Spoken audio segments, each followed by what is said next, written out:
HMP virus ಬೆಂಗಳೂರಿಗೆ ಕಾಲಿಟ್ಟ ಬೆನ್ನಲ್ಲೇ ಈಗ ಸಹಜವಾಗಿ ಒಂದು ಆತಂಕ ಜನರಲ್ಲಿ ಮನೆ ಮಾಡ್ತಾ ಇದೆ. ಈ ವಿಷಯವಾಗಿ ಆರೋಗ್ಯ ಇಲಾಖೆ ಒಂದಷ್ಟು ಸಲಹೆಗಳನ್ನು ಕೊಡೋ ಮೂಲಕವಾಗಿ ಯಾವ ರೀತಿಯಾಗಿ ಇರಬೇಕು ಅನ್ನೋದರ ಬಗ್ಗೆ ಖುದ್ದು ಆರೋಗ್ಯ ಸಚಿವರೇ ಮಾತನಾಡಿದ್ದಾರೆ. HMP ಹಾನಿಕಾರಕ ವೈರಸ್ ಅಲ್ಲ, HMP ಮಾರಣಾಂತಿಕ ವೈರಸ್ ಕೂಡ ಅಲ್ಲ. HMP ಮಾರಣಾಂತಿಕ ವೈರಸ್ ಅಲ್ಲ, ಹಾಗಾಗಿ ಪ್ರಾಥಮಿಕ ಕೇಸ್ಗಳು ಏನು ಬರ್ತಾ ಇದೆ ಅದನ್ನೇ HMP ಅದು ದೊಡ್ಡ ರೀತಿಯಲ್ಲಿ ವ್ಯಾಪಕವಾಗಿ ಪಸರಿಸುತ್ತೆ ಅಂತ ಯಾರೂ ಭಾವಿಸಬೇಕಾಗಿಲ್ಲ. ಉಸಿರಾಟಕ್ಕೆ ಸಂಬಂಧಿಸಿದ ಕಾಯಿಲೆ ಇದಾಗಿದೆ. HMP ಹೆಚ್ಚು ಮಕ್ಕಳಲ್ಲಿಯೇ ಕಾಣಿಸ್ಕೊಳ್ಳುತ್ತೆ. ಹೀಗಂತ ಆರೋಗ್ಯ ಸಚಿವ ದಿನೇಶ್ ಗುಂಡೂರಾವ್ ಅವರು ಇವತ್ತು ಹೇಳಿಕೆಯನ್ನು ಕೊಟ್ಟಿದ್ದಾರೆ. HMP ವಿಷಯವಾಗಿ ಜನರಲ್ಲಿ ಮೂಡಿರುವಂತಹ ಆತಂಕವನ್ನು ಹೋಗಲಾಡಿಸುವಂತಹ ಒಂದು ಪ್ರಯತ್ನವನ್ನ ಈ ಮೂಲಕವಾಗಿ ನಡೆಸಿದ್ದಾರೆ ಆರೋಗ್ಯ ಸಚಿವರು. ಇತ್ತೀಚಿನ ದಿವಸಗಳಲ್ಲಿ ಈ HMPV ವೈರಸ್ ಬಗ್ಗೆ ಭಾಳ ದೊಡ್ಡ ಮಟ್ಟದಲ್ಲಿ ಎಲ್ಲ ಕಡೆ ಪ್ರಚಾರಕ್ಕೆ ಒಂದು ವಿಷಯ ಆಗಿರೋದು ಮತ್ತು ಸಾರ್ವಜನಿಕರಲ್ಲೂ ಕೂಡ ಈ ವಿಷಯದ ಬಗ್ಗೆ ಆತಂಕ ಕೂಡ ಸೃಷ್ಟಿಯಾಗಿರುವಂಥದ್ದು. ಏನು ಚೈನಾದಲ್ಲಿ ಅದರ ಒಂದು ಔಟ್ಬ್ರೇಕ್ ಆಗಿದೆ ಅಂತ ಒಂದು ಮಾಹಿತಿ ಏನು ಎಲ್ಲ ಕಡೆ ಇದೆ, ಅದೊಂದು ಕಡೆ. ಎರಡನೆಯದು, ಈ ಒಂದು HMPV ವೈರಸ್ಸು ಇಬ್ಬರಲ್ಲಿ ಕರ್ನಾಟಕದಲ್ಲಿ ಬೆಂಗಳೂರಿನಲ್ಲಿ ಬ್ಯಾಪ್ಟಿಸ್ಟ್ ಆಸ್ಪತ್ರೆಯಲ್ಲಿ ಇಬ್ಬರಲ್ಲಿ ಅದು ಪತ್ತೆಯಾಗಿರುವಂಥದ್ದು. ಅದು ಸ್ವಲ್ಪ ಸಾರ್ವಜನಿಕರಲ್ಲಿ ಸ್ವಲ್ಪ ಗಾಬರಿ ಕೂಡ ಆಗಿರುವಂಥದ್ದು, ಭಯ ಕೂಡ ಕೆಲವು ಕಡೆ ಆಗಿರ್ತಕ್ಕಂಥದ್ದು ಇವಾಗ ಕಾಣ್ತಾ ಇದೆ. ಒಂದು ಸ್ಪಷ್ಟವಾಗಿ ಹೇಳುವಂಥದ್ದು ಏನಂತ ಹೇಳಿದ್ರೆ, ಕೆಲವು ಕಡೆ ವರದಿಗಳಲ್ಲಿ HMPV ವೈರಸ್ಸು ಪ್ರಥಮ ಒಂದು ಕೇಸ್ ಪತ್ತೆ ಹಚ್ಚಿದೆ ಭಾರತದಲ್ಲಿ ಅಂತ ಎಲ್ಲ ಕಡೆ ವರದಿ ಆಯಿತು. ಇದು ಈ ವರದಿ ಅದು ಸರಿ ಇಲ್ಲ. ಯಾಕೆಂತ ಹೇಳಿದ್ರೆ HMPV ಅದು ನಮ್ಮ ದೇಶದಲ್ಲಿ ಸಹಜವಾಗಿ ಇರುವಂಥದ್ದೇ. ಅನೇಕ ಬೇರೆ ಬೇರೆ ಏನು ಈ ಉಸಿರಾಟಕ್ಕೆ ಸಂಬಂಧಪಟ್ಟಿರ್ತಕ್ಕಂಥ ಕಾಯಿಲೆಗಳು ಅಂತ ಏನು ಹೇಳ್ತೀವಿ, ಅಂದರೆ ಈ ILI ಉಸಿರಾಟಕ್ಕೆ ತೊಂದರೆ ಆಗುವಂಥದ್ದು, ಶ್ವಾಸಕೋಶ ಸಮಸ್ಯೆ ಆಗುವಂಥದ್ದು, ಸ್ವಲ್ಪ ಕಫ ಮತ್ತು ಕೆಮ್ಮು, ನೆಗಡಿ, ಈ ರೀತಿಯಾದಂಥ ಸಿಂಪ್ಟಮ್ಸ್ ಇರುವಂಥದ್ದು ಬರುವಂಥದ್ದಕ್ಕೆ ಈ ರೆಸ್ಪಿರೇಟರಿ ಇನ್ಫೆಕ್ಷನ್ಸ್ ಅಂತ ಹೇಳ್ತೀವಿ. ಅದರಲ್ಲಿ ಬೇರೆ ಬೇರೆ ಥರ ವೈರಸಸ್ಸಿಂದ ಬರ್ತದೆ. ಅದರಲ್ಲಿ ಈ HMPV ಕೂಡ ಒಂದು ಸ್ಪಷ್ಟವಾಗಿ ಹೇಳುವಂಥದ್ದು, ಇದೇನು ಹೊಸ ವೈರಸ್ ನಮ್ಮ ದೇಶದಲ್ಲಿ ಬಂದಿಲ್ಲ, ಮೊದಲಿಂದನೂ ಕೂಡ ಇದೆ. ಮತ್ತು ಇದರಲ್ಲಿ ಯಾವುದೇ ರೀತಿಯ ಇದು ಹಾನಿಕಾರವಾದಂಥ ವೈರಸ್ ಅಂತ ಹೇಳೋಕ್ಕಾಗೋದಿಲ್ಲ. ಅದು ಅಥವಾ ಇದರಿಂದ ಒಂದು ಮರಣಾಂತಿಕ ವೈರಸ್ ಅಂತಲೂ ಕೂಡ ಹೇಳೋಕ್ಕಾಗೋದಿಲ್ಲ. ಇದೆಲ್ಲ ಭಾಳ ವರ್ಷಗಳಿಂದ ನಮ್ಮ ದೇಶದಲ್ಲಿ, ವಿಶ್ವದಲ್ಲಿ ಎಲ್ಲ ಕಡೆ ಇದೆ. ಪ್ರಥಮವಾಗಿ ಪತ್ತೆ ಹಚ್ಚಿದ್ದು 2001ನೇ ಇಸ್ವಿಯಲ್ಲಿ ನೆದರ್ಲೆಂಡ್ಸಲ್ಲಿ ಎಲ್ಲೋ ಒಂದು ಕಡೆ ಅದನ್ನು ಪ್ರಥಮವಾಗಿ ಪತ್ತೆ ಹಚ್ಚಿದ್ರು. ಅದಕ್ಕೆ ಮುಂಚೆಯಿಂದನೂ ಕೂಡ ಇತ್ತು, ಬಟ್ ಗೊತ್ತಾಗಿದೆ ಆವಾಗ. ಅದರಿಂದ ಇದು ಸಹಜವಾಗಿರುವಂಥದ್ದೇ. ಮತ್ತು ಏನು ಕೇಂದ್ರ ಸರ್ಕಾರ ಮತ್ತು ICMR ಅವರು ಮತ್ತು ಏನು ಅವರೆಲ್ಲ ಇದನ್ನು ಸರ್ವೇಲೆನ್ಸ್ ಮಾಡ್ತಾ ಇರ್ತಾರೆ, ಇಂಥ ಒಂದು ILI ಕೇಸಸ್ಸಲ್ಲಿ ಬಂದಾಗ ಅದರಲ್ಲಿ 1% ಜನರಿಗೆ ಈ HMPV ಬರುವಂಥದ್ದು ಕಾಣ್ತದೆ ಅಂತ ಹಿಂದೆಯಿಂದ ಇರುವಂಥ ಮಾಹಿತಿ, ಡೇಟಾ ಏನು ಹಿಂದೆ ಎಲ್ಲ ಪ್ರತಿ ವರ್ಷ ಸರ್ವೇಲೆನ್ಸ್ ಮಾಡ್ತಾರೆ. ಬೇರೆ ಬೇರೆ ಕಾರಣಗಳಿಂದ ಯಾರಿಗೆ ಇಂಥ ಈ ವೈರಸ್ ಇನ್ಫೆಕ್ಟೆಡ್ ಇಲ್ನೆಸಸ್ ಬಂದಾಗ ಸುಮಾರು 1% ಇದರಿಂದ HMPV ಅಂತ ಬರ್ತದೆ. ಇನ್ನು ಬೇರೆ ಬೇರೆ ಟೆಸ್ಟ್ ಪ್ರಕಾರ ಬೇರೆ ಬೇರೆ ವೈರಸಸ್ ಎಂದು ಕೂಡ ಬರ್ತದೆ. ಸೊ ಅದು ಒಂದು. ಆದ್ದರಿಂದ ಇದರಿಂದ ಒಂದು ಫೆಟಾಲಿಟೀಸ್ ಏನು ಭಾಳ ಕಮ್ಮಿ.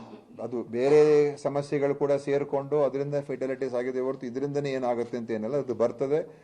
ಒಂದು ಸ್ಪಷ್ಟವಾಗಿ ಹೇಳುವಂಥದ್ದು, ಕೋವಿಡ್ ರೀತಿಯ ಮಾರಣಾಂತಿಕ ವೈರಸ್ HMPV ಅಲ್ಲ ಅನ್ನೋದರ ಬಗ್ಗೆ ಈಗಾಗಲೇ ಆರೋಗ್ಯ ಸಚಿವರು ಹೇಳಿದ್ದಾರೆ. ಈಗ ದಾಖಲಾಗಿರುವಂತಹ ಕೇಸ್ ಕೂಡ ಫಸ್ಟ್ ಟೈಮ್ ಬಂದಿರುವಂತಹ ವೈರಸ್ ಅಲ್ಲ, ಹಿಂದೆ ಕೂಡ ಇತ್ತು ಅಂತ. ಹಾಗಿದ್ರೆ ರ್ಯಾಂಡಮ್ ಟೆಸ್ಟ್ ಮಾಡ್ತಾರಾ ಅಂದರೆ ಕಡ್ಡಾಯವಾಗಿ ರ್ಯಾಂಡಮ್ ಟೆಸ್ಟ್ನ ಮಾಡಬೇಕಾದಂತಹ ಅವಶ್ಯಕತೆ ಇಲ್ಲ. ಸದ್ಯಕ್ಕೆ ಮಾಸ್ಕ್ ಕೂಡ ಕಡ್ಡಾಯದ ಅಗತ್ಯತೆ ಇಲ್ಲ. ಲಾಕ್ಡೌನ್ ಅನ್ನುವಂತಹ ಕಠಿಣ ನಿರ್ಧಾರಗಳನ್ನೇನು ತೆಗೆದುಕೊಳ್ಳಲ್ಲ. ಯಾರಿಗಾದರೂ ಲಕ್ಷಣ ಇದ್ರೆ ಸ್ವಲ್ಪ ಹುಷಾರಾಗಿರೋದು ಸೂಕ್ತ ಅನ್ನುವ ಸಲಹೆಯನ್ನು ಕೊಟ್ಟಿದ್ದಾರೆ. ಸಾರ್ವಜನಿಕರು ಆತಂಕ ಪಡೋದು ಬೇಡ, ಧೈರ್ಯವಾಗಿ ಕೆಲಸ ಕಾರ್ಯಗಳನ್ನ ಮಾಡ್ಕೊಳ್ತಾ ಇರಿ. ಇನ್ ಕೇಸ್ ಉಸಿರಾಟದ ಸಮಸ್ಯೆ ಆಗ್ತು, ನೆಗಡಿ, ಕೆಮ್ಮು, ಕಫ, ಈ ರೀತಿಯ ಸಮಸ್ಯೆಗಳು ಕಂಟಿನ್ಯೂಸ್ ಆಗಿ ನಿಮ್ಮನ್ನ ಕಾಡ್ತಾ ಇದೆ ಅಂದಾಗ ವೈದ್ಯರಲ್ಲಿ ನೀವು ತಪಾಸಣೆ ಮಾಡ್ಕೊಳ್ಳಿ. ಸಾಧ್ಯವಾದಷ್ಟು ಡಿಸ್ಟೆನ್ಸನ್ನು ಮೇಂಟೈನ್ ಮಾಡ್ಕೊಳ್ಳಿ. ಇದರ ಹೊರತಾಗಿ ಸರ್ಕಾರ ಅಥವಾ ಆರೋಗ್ಯ ಇಲಾಖೆ ಯಾವುದೇ ರೀತಿಯಾದಂತಹ ಕಠಿಣ ನಿರ್ಧಾರಗಳಿಗೆ ಹೋಗಲ್ಲ ಅಂತ ತಿಳಿಸಿದ್ದಾರೆ. ಇದರಿಂದ ದೊಡ್ಡ ಮಟ್ಟದಲ್ಲಿ ನಾವು ಸುಮ್ಮನೆ ಭಯಪಟ್ಟು ಅಥವಾ ಇಲ್ಲಿ ಇದರಿಂದ ನಾವು ಆತಂಕಕ್ಕೆ ಒಳಗಾಗಿ ಏನೋ ಆಗ್ತಾ ಇದೆ, ನಾವೆಲ್ಲ ಬಹಳ ಎಲ್ಲ ಕಡೆ ಮಾಸ್ಕ್ ಹಾಕೊಂಡ್ಬಿಡ್ಬೇಕು, ಯಾರು ಓಡಾಡಬಾರ್ದು, ಏನು ಹೇಳ್ತಾರೆ ಲಾಕ್ಡೌನ್ ಮಾಡಬೇಕು ಅಥವಾ ಬೇರೆ ಬೇರೆ ಅದೆಲ್ಲ ಏನೂ ಇಲ್ಲ. ದಯವಿಟ್ಟು ಸದ್ಯಕ್ಕಂತೂ ಅದು ಆ ಥರ ಯಾವುದು ಕೂಡ ಇಲ್ಲ. ಕೇಂದ್ರ ಸರ್ಕಾರ ಕೂಡ ನಮ್ಮ ಜೊತೆಯಲ್ಲಿ ಟಚ್ಚಲ್ಲಿದ್ದಾರೆ, ICMR ಅವರು ಕೂಡ ಟಚ್ಚಲ್ಲಿ. ಇವತ್ತು ಮತ್ತೊಮ್ಮೆ ಸಾಯಂಕಾಲ ಮೈಕ್ರೋಬಯಾಲಜಿಸ್ಟ್ ಅವರು ಸೇರಿ ಮೀಟಿಂಗ್ ಮಾಡ್ತಾ ಇದ್ದಾರೆ. ಸೊ ಸಹಜವಾಗಿ ವಿದೇಶಗಳಿಂದ ಜನ ಬರ್ತಾರೆ, ಹಾಗಾಗಿ ಏರ್ಪೋರ್ಟ್ಗಳಲ್ಲಿ ತಪಾಸಣೆ ಮಾಡಬೇಕಾಗತ್ತಾ ಅಂದ್ರೆ ಅದರ ನೆಸೆಸಿಟಿ ಕೂಡ ಇಲ್ಲ ಅಂತ ಹೇಳಲಾಗ್ತಾ ಇದೆ. ಕ್ವಾರಂಟೈನ್, ಮಾಸ್ಕ್ ಕಡ್ಡಾಯ ಮಾಡೋದು, ಡಿಸ್ಟೆನ್ಸ್ ಮೇಂಟೈನ್ ಮಾಡಿ ಅನ್ನೋದು, ಈ ತರದ ಷರತ್ತುಗಳಿಗೆ ಹೋಗಬೇಕಾದಂತಹ ಅವಶ್ಯಕತೆ ಇಲ್ಲ. ಇದು ಮಾರಣಾಂತಿಕ ವೈರಸ್ ಅಲ್ಲ ಅನ್ನೋದ್ರ ಬಗ್ಗೆ ಒಂದು ಕ್ಲಾರಿಟಿಯನ್ನ ಕೊಡ್ತಾ ಇದ್ದಾರೆ. ಇನ್ನಷ್ಟು ಮಾಹಿತಿ ಪಡೆಯೋಣ ನಮ್ಮ ಪ್ರತಿನಿಧಿ ಲೋಕೇಶ್ರಿಂದ. ಲೋಕೇಶ್, ಈಗ ಆರೋಗ್ಯ ಇಲಾಖೆ ಒಂದು ನಿಟ್ಟುಸಿರು ಬಿಡುವಂತಹ ವಿಚಾರ ಅಂದ್ರೆ ಯಾವುದೇ ರೀತಿಯ ಕಠಿಣ ಕ್ರಮಗಳಿಗೆ ಹೋಗಲ್ಲ ಅಂತ. ಆದ್ರೆ ರಾಜ್ಯದಲ್ಲಿ ದಾಖಲಾಗಿರುವಂತಹ ಕೇಸ್ಗಳ ಹಿನ್ನೆಲೆಯಲ್ಲಿ ನೋಡಕ್ ಹೋದಾಗ ಸ್ವಲ್ಪ ಕೇರ್ಫುಲ್ ಆಗಿರ್ಬೇಕಾಗತ್ತಾ? ಏನ್ ಹೇಳ್ತಾರೆ ವೈದ್ಯರು? ದಿವ್ಯಾ, ಈಗ ಸಚಿವರು ಹೇಳುವ ಪ್ರಕಾರವಾಗಿ ಸದ್ಯಕ್ಕೆ ಆತಂಕ ಪಡುವಂತದ್ದಿಲ್ಲ ಎನ್ನುವಂಥದ್ದು. ಈಗ ರಾಜ್ಯದಲ್ಲಿ ದಾಖಲಾಗಿರುವಂತಹ 2 ಕೇಸ್ಗಳ ಹಿನ್ನೆಲೆಯನ್ನ ನೋಡ್ಕೊಂಡ್ರೆ ಮಕ್ಕಳ ಮೇಲೆ ಹೆಚ್ಚು ನಿಗಾ ವಹಿಸುವಂಥದ್ದು, ಮಕ್ಕಳ ಮೇಲೆ ಹೆಚ್ಚು ಕೇರ್ ಮಾಡುವಂಥದ್ದು ಪೋಷಕರು ಮಾಡಬೇಕಾಗತ್ತೆ ಅಂತೇಳಿ ಹೇಳ್ತಾ ಇದ್ದಾರೆ. ಈಗ ದಾಖಲಾಗಿರುವಂತಹ ಕೇಸುಗಳು ಹೊಸದೇನಲ್ಲ, ಹಿಂದೆನೂ ಕೂಡ ಕೇಸ್ಗಳು ದಾಖಲಾಗ್ತಾ ಇದೆ. ಸಾಮಾನ್ಯವಾಗಿ ಟೆಸ್ಟ್ಗಳನ್ನ ಮಾಡಿದಂಥ ಸಂದರ್ಭದಲ್ಲಿ ಈ ರೀತಿ HMP ವೈರಸ್ ಬರುವಂಥದ್ದು. ಆದ್ರೆ ಮಾರಣಾಂತಿಕ ಅಲ್ಲ, ಡೆತ್ ರೇಟು ಇಲ್ವೇ ಇಲ್ಲ ಎನ್ನುವಂಥದ್ದನ್ನ ಸಚಿವರು ಹೇಳ್ತಾ ಇದ್ದಾರೆ. ಹಾಗಂತ ಹೇಳಿ ನಿರ್ಲಕ್ಷ್ಯ ಮಾಡೋದು ಬೇಡ, ಒಂದಷ್ಟು ಜಾಗರೂಕತೆಯನ್ನ ತೆಗೆದುಕೊಳ್ಬೇಕಾಗತ್ತೆ. ಅದರಲ್ಲೂ ಪ್ರಮುಖವಾಗಿ ILI ಸ್ಯಾರಿ ಕೇಸ್ಗಳು ಏನಿದ್ದಾವೆ ಅವರು ಹೆಚ್ಚು ಅಂದ್ರೆ ನಿಗಾವನ್ನ ವಹಿಸಬೇಕಾಗತ್ತೆ. ಜೊತೆಗೆ ಉಸಿರಾಟದ ಸಮಸ್ಯೆ ಇರೋರಂತೂ ಕೂಡ ಮುಂಜಾಗ್ರತೆಯನ್ನ ವಹಿಸಬೇಕಾಗತ್ತೆ ಅನ್ನುವಂಥದ್ದು. ಕರೋನಾದಲ್ಲಿ ತೆಗೆದುಕೊಂಡಂತಹ ಕಠಿಣ ನಿರ್ಧಾರಗಳು ಯಾವುದೇ ರೀತಿಯಂತ ನಿರ್ಧಾರಗಳನ್ನ ತೆಗೆದುಕೊಳ್ಳೋದಿಲ್ಲ. ಮಾಸ್ಕ್ ಆಗಲಿ, ಲಾಕ್ಡೌನ್ ಮಾಡೋದಾಗ್ಲಿ ಆ ರೀತಿಯಂತ ನಿರ್ಧಾರ ಇರಲ್ಲ. ಜೊತೆಗೆ ವಿದೇಶದಿಂದ ಬರೋರ ಮೇಲೂ ಕೂಡ ಯಾವುದೇ ನಿಗಾವನ್ನ ವಹಿಸಲ್ಲ ಅಂತೇಳಿ ಸಚಿವರು ಹೇಳ್ತಾ ಇದ್ದಾರೆ. ಆದ್ರೆ ಕೇಂದ್ರ ಸರ್ಕಾರದಿಂದ ಏನಾದ್ರೂ ನಿಯಮಗಳು ಬಂದ್ರೆ ಆ ನಿಯಮಗಳ ಪ್ರಕಾರವಾಗಿ ನಾವಿಲ್ಲಿ ಇಂಪ್ಲಿಮೆಂಟೇಷನ್ ಅನ್ನ ಮಾಡ್ತೀವಿ ಅಂತ ಹೇಳ್ತಾ ಇದ್ದಾರೆ. ಸದ್ಯಕ್ಕೆ ಇಲ್ಲಿನ ಈ ಒಂದು ವೈರಸ್ನ ಸ್ವರೂಪ ಕಡಿಮೆ ಇದೆ, ಆತಂಕ ಪಡುವಂಥದ್ದಿಲ್ಲ.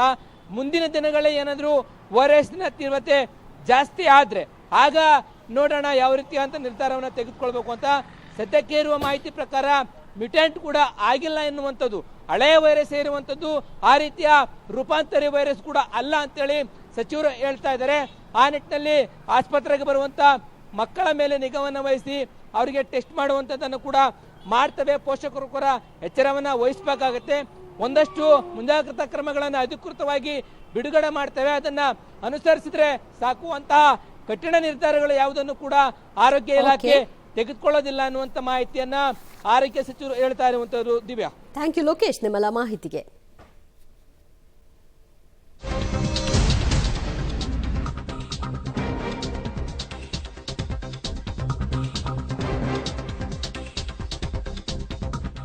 ರಾಜ್ಯದಲ್ಲಿ HMP ವೈರಸ್ ಪತ್ತೆ ಹಿನ್ನೆಲೆ ಬೆಂಗಳೂರಿನಲ್ಲಿ ಸಿಎಂ ಸಿದ್ದರಾಮಯ್ಯನವರು ಪ್ರತಿಕ್ರಿಯಿಸಿದ್ದಾರೆ. HMP ಅಪಾಯಕಾರಿ ವೈರಸ್ ಅಲ್ಲ, ಸರ್ಕಾರ ಎಲ್ಲ ಮುಂಜಾಗ್ರತಾ ಕ್ರಮಗಳನ್ನು ತೆಗೆದುಕೊಳ್ಳುತ್ತೆ, ಏರ್ಪೋರ್ಟ್ನಲ್ಲಿ ತಪಾಸಣೆ ಬಗ್ಗೆ ಆರೋಗ್ಯ ಇಲಾಖೆಯ ನಿರ್ಧಾರವನ್ನ ಮಾಡುತ್ತೆ ಅಂತ ಬೆಂಗಳೂರಿನಲ್ಲಿ ಸಿಎಂ ಹೇಳಿಕೆ ಕೊಟ್ಟಿದ್ದಾರೆ.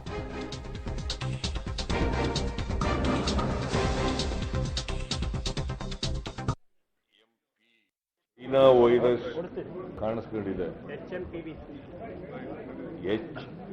HMP ವೈರಸ್ ಅಂತ ಕರೀತಾರೆ. ಇದನ್ನ ಚೈನಾ ವೈರಸ್ ಅಂತ ಕರೀತಾರೆ. ಅದು ಕರ್ನಾಟಕಕ್ಕೆ ಬಂದಿದೆ ಅಂತೇಳಿ ಈಗಾಗಲೇ ಮಾಹಿತಿ ಸಿಕ್ಕಿದೆ. ಅದಕ್ಕೆ ಮುಂಜಾಗ್ರತಾ ಕ್ರಮಗಳನ್ನು ತಗೋಬೇಕು ಅಂತೇಳಿ ನಾನು ಹೆಲ್ತ್ ಡಿಪಾರ್ಟ್ಮೆಂಟ್ನವರಿಗೆ ಸೂಚನೆ ಕೊಟ್ಟಿದ್ದೀನಿ. ಮತ್ತೆ ನಮ್ಮ ದಿನೇಶ್ ಗುಂಡೂರಾವ್ ಹೆಲ್ತ್ ಮಿನಿಸ್ಟ್ರು ಅವ್ರಿಗೂ ಕೂಡ ಅವ್ರ ಜೊತೆಲೂ ಕೂಡ ಮಾತನಾಡಿದ್ದೀನಿ. ಅವ್ರು ಈಗಾಗಲೇ ಸಭೆ ಕರೆದು ಸಭೆ ನಡೀತಾ ಇದೆ. ಸೊ ನಾವೆಲ್ಲ ಮುಂಜಾಗ್ರತಾ ಕ್ರಮಗಳನ್ನು ತಗೊಳ್ತೀವಿ. ಅದನ್ನು ತಡೆಗಟ್ಟಲಿಕ್ಕೆ ಏನೇನು ಬೇಕು ಎಲ್ಲ ಕ್ರಮಗಳನ್ನು ಕೂಡ ಆರೋಗ್ಯ ಇಲಾಖೆ ಮತ್ತು ವೈದ್ಯಕೀಯ ಶಿಕ್ಷಣ ಇಲಾಖೆ ಅದೆಲ್ಲ ಇಲಾಖೆಗಳು ತಗೊಳ್ತದೆ ಅಂತ ಮಾಡ್ತೇವೆ. ಯಾಕಂದರೆ HMV ವೈರಸ್ ಪತ್ತೆಯಾಗಿದೆ ಒಂದು 8 ತಿಂಗಳ ಮಗುವಿನಲ್ಲಿ. ಇದ್ರ ಬಗ್ಗೆ ಎರಡು ಕೇಸ್ ಬಂದಿದ್ದಾವೆ ಸರ್. ಅದಾಗಲೇ ನಮ್ಮ ಹೋಮ್ ಹೆಲ್ತ್ ಮಿನಿಸ್ಟ್ರು ಅದ್ರ ಬಗ್ಗೆ ಭಾಳ ಗಮನ ವಹಿಸ್ತಾ ಇದ್ದಾರೆ. ನಾವೆಲ್ಲ ಮಾಡ್ತಾ ಇದ್ವಿ. ಯಾರು ಏನು ಗಾಬರಿ ಏನು ಪಡ್ಕೋಬೇಕಾಗಿಲ್ಲ. ಸರ್ಕಾರ ಭಾಳ ಅಲರ್ಟ್ ಆಗಿದೆ ಆ ವಿಚಾರ. HMV